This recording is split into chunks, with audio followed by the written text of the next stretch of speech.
At the age of 12, my life changed dramatically when my family moved from Kenya to Canada.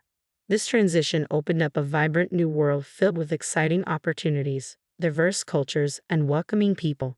My father's success as a businessman ensured we enjoyed a comfortable lifestyle, making it easier to adapt to our new surroundings. During high school, I met Russell, the person who would later become my husband. Our relationship had its share of ups and downs over the years, but by the time I turned 22, we decided to take the leap and get married. I was ecstatic, envisioning a future filled with love and happiness.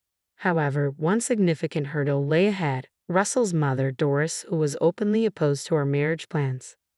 I couldn't shake the feeling that her objections were partly rooted in my Kenyan heritage. Doris often made subtle, unsettling comments that left me feeling unwelcome. In contrast, Russell remained unfazed by the tension. He cherished our relationship and valued me for who I was rather than my background. Despite his mother's disapproval, he consistently affirmed his commitment to us. Our wedding day was emotionally complex. While I was thrilled to marry Russell, the shadow of Doris's disapproval loomed over us. Determined to focus on our love, I tried to ignore the negativity. In the days that followed, Doris's disdain became more pronounced. She frequently made disparaging remarks about my culture, which was painful. Despite my desire for a harmonious relationship with her, it seemed increasingly unattainable.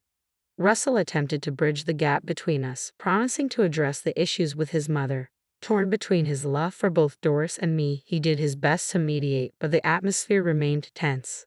Doris's continuous jabs and intrusive questions about my background were disheartening and began to take a toll on my mental health.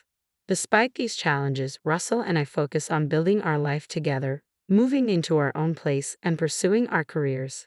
However, Doris's persistent disapproval cast a shadow over our happiness, leading to a point where her remarks became unbearable. I had always prided myself on staying calm and treating everyone with kindness, but eventually Doris's hurtful comments pushed me too far.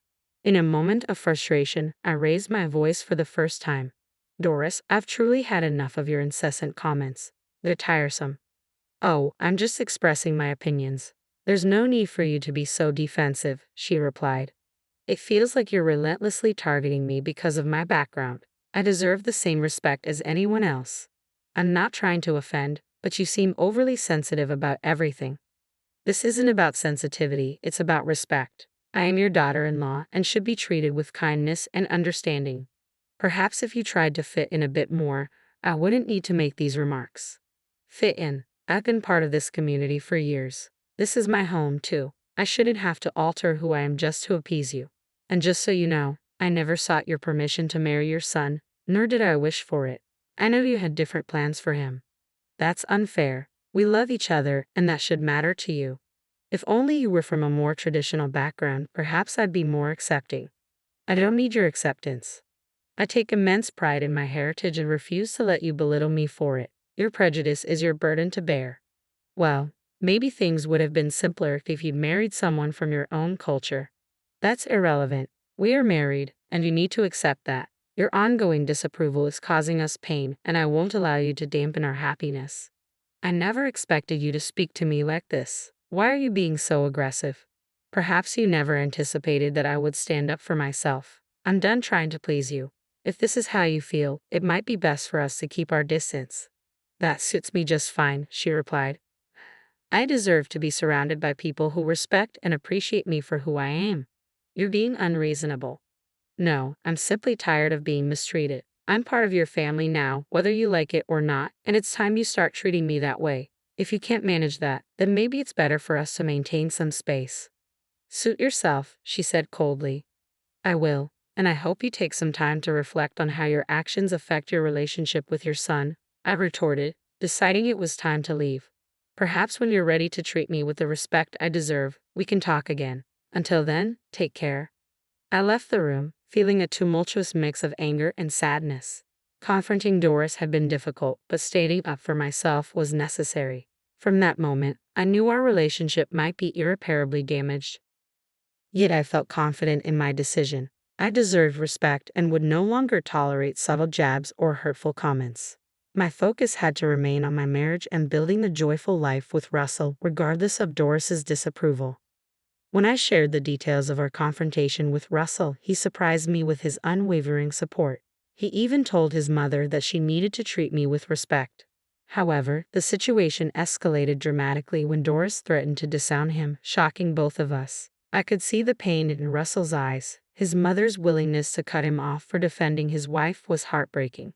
Yet this difficult situation helped us realize something crucial. We didn't need toxic people in our lives, even if they were family. We deserve love and respect, and if someone couldn't provide that, they didn't deserve a place in our lives. As hard as it was to witness Doris's behavior, it served as a wake-up call for Russell. He began to understand that his mother's negativity and disapproval were holding him back from true happiness. It was time for him to move beyond the toxicity and build a life with me based on love and mutual understanding. Months passed since Doris cut ties with us. Although Russell was deeply affected by his mother's decision, he still missed her despite everything she had said and done. I want to support him in finding closure, hoping to pave the way for potential reconciliation. I planned a dinner date at Russell's favorite restaurant, hoping it would bring him some comfort and perhaps signal a new beginning for us. When we arrived and I gave my name, the host looked puzzled and informed me that my name was on the blacklist. I was taken aback. Russell and I had always been regular patrons. Confused and eager to clear up this misunderstanding, I requested to speak with the manager. To our astonishment, the manager emerged, revealing herself to be none other than Doris. During the months we hadn't seen her, she had taken on a new role. Managing this very restaurant, Applebee's, our favorite spot. It felt too calculated to be a mere coincidence, and a wave of shock and disbelief washed over me at her pettiness. Well, what do we have here? I never thought I'd see the day when you two would show up at my restaurant. Doris greeted us, not missing a beat as she informed us that we were not welcome. Russell's frustration bubbled over, and he began to raise his voice, drawing the attention of other diners. I felt torn, wanting to support him while also trying to prevent the situation from escalating further. Doris, we didn't come here to cause trouble. We just wanted to enjoy a peaceful dinner. I tried to reason with her. We just want a peaceful dinner. A peaceful dinner with the likes of you? I don't think so. It's quite amusing to see you both here, practically begging to be let in after everything that's happened, Doris retorted smugly. What are you talking about, Mom? We've always loved this place. Now you're saying we're not welcome. Russell asked, incredulous. It's quite simple. When he chose to marry her against my wishes, I had to make a decision. I couldn't allow my son to make such a dreadful mistake, so I decided to protect my business from your poor choices, Doris explained coldly. You're sick, Mom. It's disgusting that you're doing this on purpose just to spite us, Russell accused, his voice filled with dismay. Oh please, Russell. I'm just looking out for my reputation. I can't have people like you associating with my business. Doris dismissed him. This is ridiculous. Mom, you're choosing your bigotry over your son. I thought you were better than this, Russell lamented, hurt evident in his voice. You're the one who chose this path. Don't blame me for the decisions you've made, Doris shot back sharply. As she spoke, all eyes in the restaurant were fixed on us, casting an uncomfortable spotlight on the confrontation. It was deeply embarrassing to be escorted out of Applebee's, a place we had once enjoyed so freely. Let's just leave. Arguing won't change her mind, I suggested quietly, eager to escape the escalating tension. You're right, Janice. It's not worth it, Russell replied, disappointment etched on his face. And don't come back. No one wants you here, Doris called after us, her voice dripping with disdain. Once outside, we wandered aimlessly down the street. Russell was clearly upset, so I encouraged him to open up about his feelings, especially regarding Applebee's. Let it all out, Russell. How are you really feeling? I know this place meant more to you than just a restaurant. Applebee's was where my dad and I bonded. We'd sit by the window, order our favorite meals, and just talk for hours about everything. It's where we connected, he explained, his voice heavy with loss. That sounds so meaningful, and I can't believe Doris would use it to hurt you like this. Especially knowing how much those moments with your dad meant to you. It's just so unfair. She knows how special Applebee's is to me, and yet she chose to use it against us just because she doesn't approve of our marriage. You deserve so much better than this, Russell. I wish I could fix this. It's awful to see someone trying to dismantle what we have. I always thought family was meant to support each other, not tear one another apart, Russell said, frustration etched on his face. It's tough to make sense of why she acts this way. but sometimes people let their biases get the best of them. We might not be able to change that, but we can choose how we respond. I reassured him. You're right. I'm done letting her negativity affect us. What matters is that we have each other. Exactly. We'll face this together. And actually, I have some news that might brighten your day a bit, I said, trying to shift the mood. What's that? He asked, curiosity piqued despite the somber atmosphere. Well, it turns out my dad recently acquired the entire block of buildings on this street, including Applebee's, I revealed. Really? Why didn't you mention this before? It just happened. He finalized the deal with the investors recently, and I was still grappling with how everything would unfold. I had planned to share the news during a celebratory dinner at the restaurant. That's incredible, Janice. I need to congratulate him later, Russell said, genuinely impressed. We can do that later, but right now we need to address your mom, I replied, steering the conversation back to the pressing issue. My dad is quite formidable in business matters, and he won't take kindly to how Doris treated us. He's going to handle this situation. Feeling a mix of urgency and determination, I decided to call my dad and put him on speakerphone so Russell could listen in. I explained everything that had transpired at Applebee's. My dad was upset by the news. I knew Doris wasn't fond of you, but to kick you out of a restaurant, that's a new low. I'm sorry I hadn't reviewed the documents sooner. I only just received the title deeds for this property and hadn't had the chance to evaluate all the managers yet. But rest assured, I'll take care of this immediately. Don't worry at all. Give me 20 minutes and I'll be there to sort this out personally, he assured us. Hearing my dad's determined words brought me a sense of relief, though it was tinged with concern about what might unfold next. I knew my dad was more than capable of handling the situation, but I hoped it wouldn't escalate into something messier. He wasn't someone to be trifled with, especially in business, and he firmly believed in treating customers with fairness and compassion. So Russell and I waited nervously outside Applebee's, trusting that my dad would resolve the issue appropriately. We weren't exactly sure what he planned to do, but we believed in his judgment. Moments later, my dad arrived, walking with a confident stride that suggested he was ready to take on whatever needed to be done. As he entered, he called out for Doris, his voice carrying enough weight for everyone inside to hear. The tension in the restaurant was palpable as heads turned to watch the unfolding scene. Doris stepped forward, visibly annoyed by the interruption. She probably thought she could dismiss my father just as easily as she had dismissed us. But he wasn't one to be brushed aside lightly. He raised an eyebrow at her and began with a tone of concern.